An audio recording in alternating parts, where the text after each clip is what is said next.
What's good, YouTube? Welcome back to the channel. It's your boy S.O.G. Today we are going to drop a video about the magazines, different type of magazines that we got for the Glock 43x MOS. I know a lot of you people who don't like Glocks are going to be like, man, why another Glock video? But to be honest, man, I've been between this and the Canik MC9 as my EDC, so just taking you guys with me on this journey to figure out what is best, at least for me, and maybe that'll help you guys make up your mind about what could be best for you if you're in the same dilemma as I am in terms of battling between the Glock 43x and the Canik MC9. So let's get to it, you guys. I did order a PSA magazine right here. It's a 15 rounder. As you can see, it's like this hybrid of steel and polymer versus the standard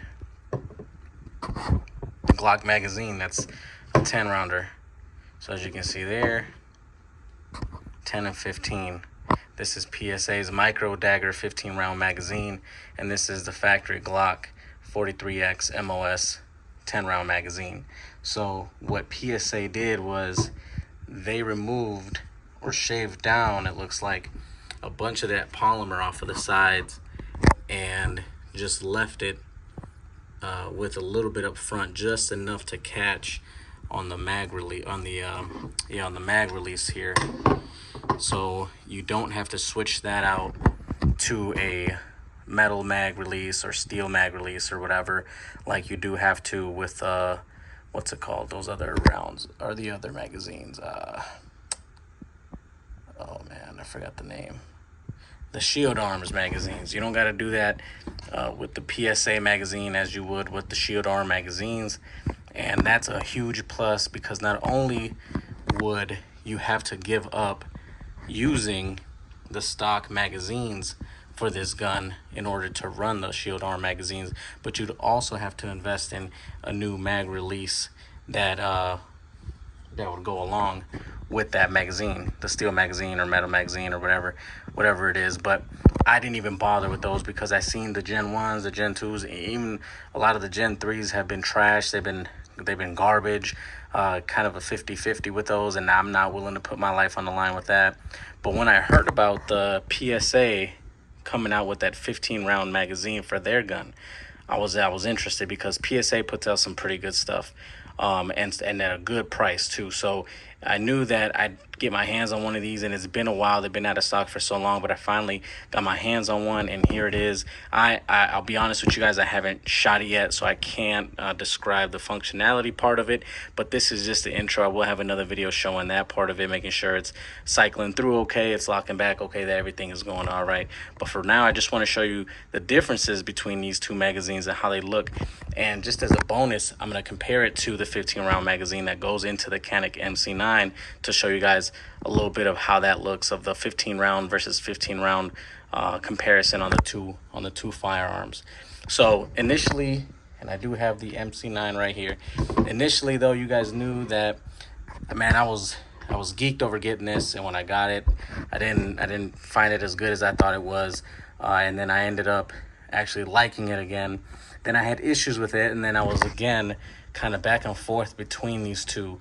So, you know, if you watch my previous video, it was on this one, and now we're kind of turning our heads over to this one to see what it has to go ahead and compete against that MC9, because that's the biggest competition right now, in my opinion, as far as the micro 9s, is the MC9. What gun out there is going to beat that Canik MC9 in terms of just the whole package, the price point, the stuff it offers, the trigger, everything? You know what I'm saying? It's a great gun. Don't get me wrong, I love it, but this is what I'm stuck between. So let's get into the magazine thing, guys. We have the 10 rounder, we got the 15 rounder. It is currently empty. There you are. So I want to show you guys one thing in terms of the functionality part of just the magazine release in general. So we're gonna obviously these are live rounds here, but I want to show you guys just how they drop.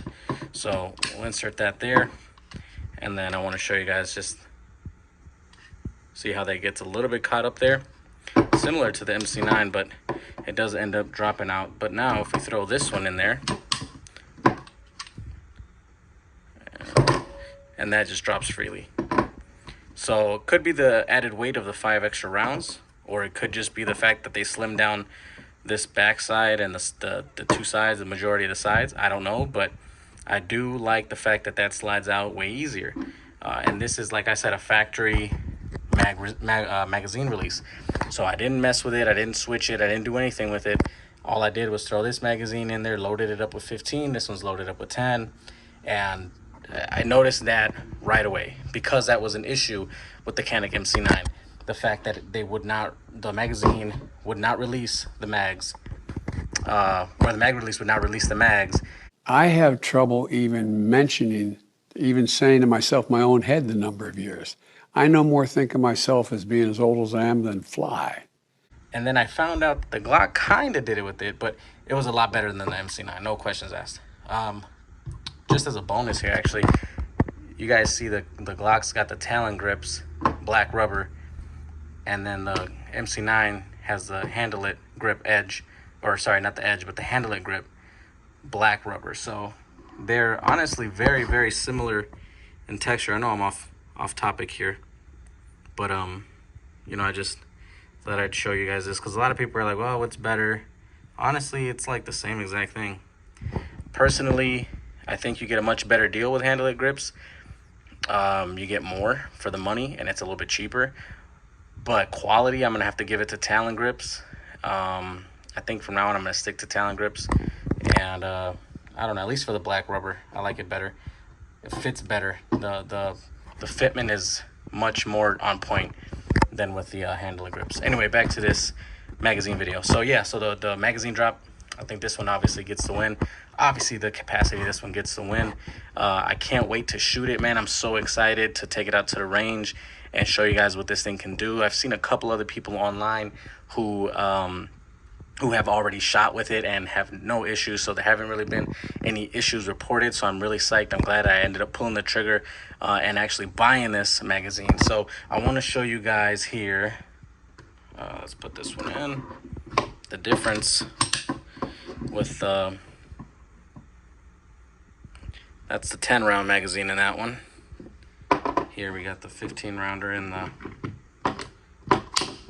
Canik. So 10 rounds versus 15 rounds. Here's that. So very small difference, right? Between 15 and 10. It's almost like, well, no questions asked, right? Take the 15 over the 10 when you're carrying it, because it's going to be the same height. So let's remove this out of this Glock. And let's put the 15 rounder in here. All right, so now we got 15 versus 15.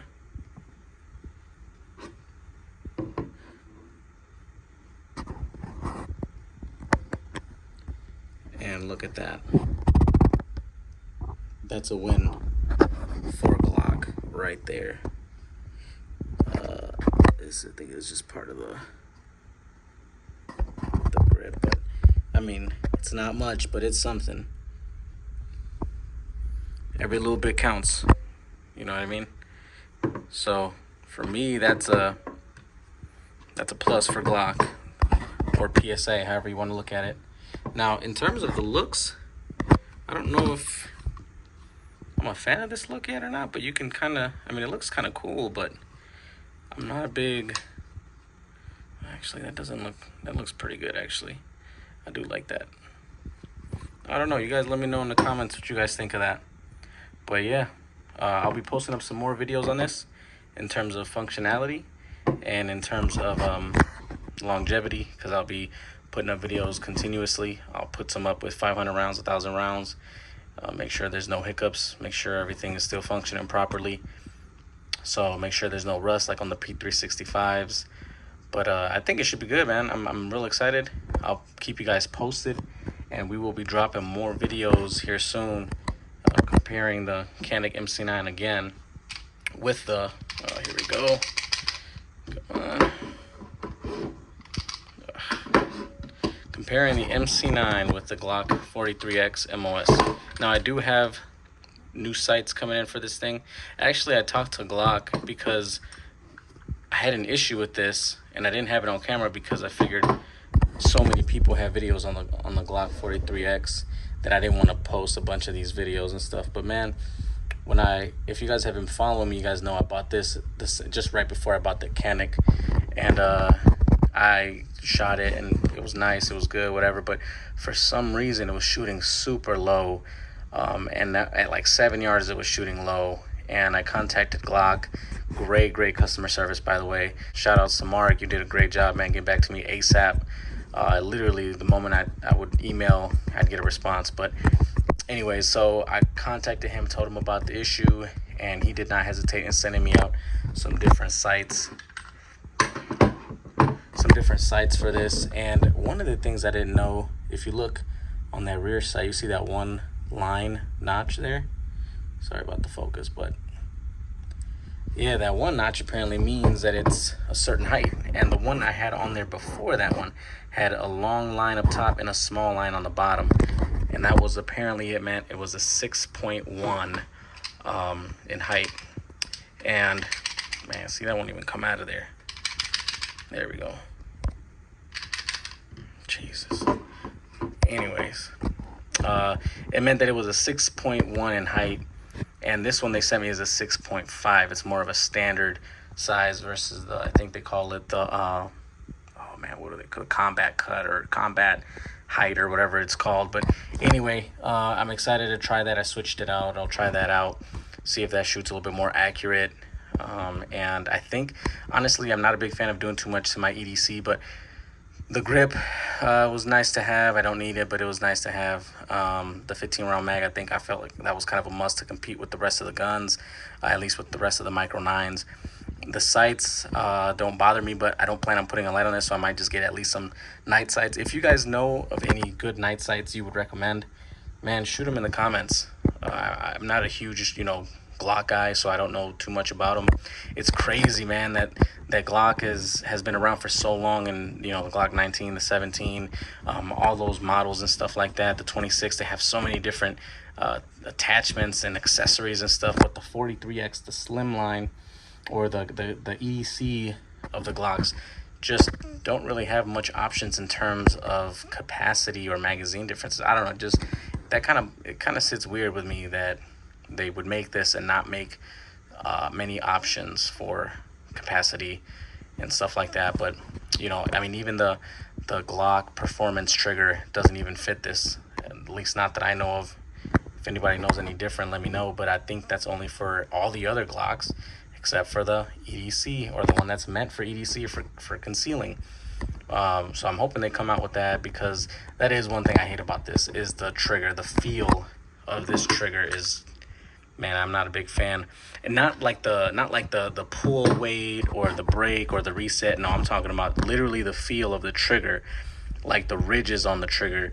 Just, they pinch my finger and it just feels weird after shooting so long. But that's just something you got to get used to, practicing enough with it or whatever, just like any other weapon, any other firearm. But yeah, man, I'm gonna let you guys go. Let me know what you guys think about this magazine. Does this put the 43x back on top? Does it put it close to being back on top? What do you guys think about this? Is it worth getting? Is it worth keeping? And also let me know in the comments about the sights, specifically night sights, and I will check those out, you guys. So I appreciate you guys for watching. Stay tuned for more videos to come. Y'all stay blessed up, man. Take it easy.